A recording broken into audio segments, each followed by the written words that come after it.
I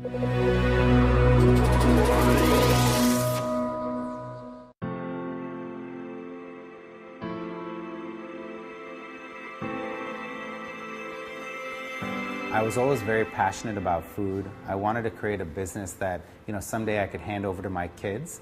And I liked the food industry because it wasn't a very cyclical business versus some of the other things that I'd done in the past. Koita is basically a healthy foods company, and we're trying to help families around the region eat healthier. We're focused mainly on organic dairy, and in 2013 when we launched, we had 5 SKUs in the organic dairy space. In 2015, we doubled our product line. We've gone into lactose-free and non-dairy as well. And in 2017 onwards, we're looking to actually expand and get into other categories. We're looking at all sorts of different things that can help, again, families and their kids eat healthier, whether that's snacks, yogurts, and things like that. I think in the beginning, when I think about all the challenges that we had, there was a lot of them. And the challenges weren't just centric to the region. The challenges were centric to just being an entrepreneur.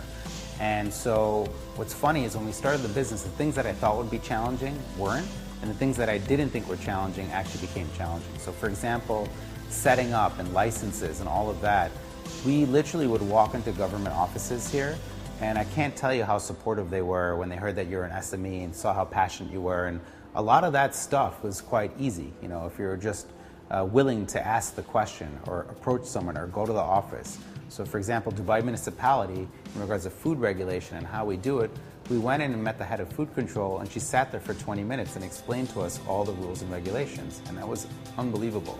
In regards to the challenges that we faced, I think with any entrepreneur, there's cash flow issues, human capital issues, tend to be the two most challenging parts of it. And then when you're building a brand from scratch, talking to buyers here who are used to really just seeing the big brands and not really small entrepreneurial brands, that was very difficult in the beginning. And a lot of them were very hesitant to take the risk on us, but then those who did, it ended up paying off because we ended up helping sell within their retail establishments or stores.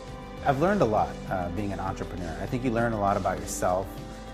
There's different aspects of it. One is confidence in yourself. I think anytime you make that jump from being a professional and getting a steady paycheck to being an entrepreneur and every month by month in the beginning you're living sort of check to check.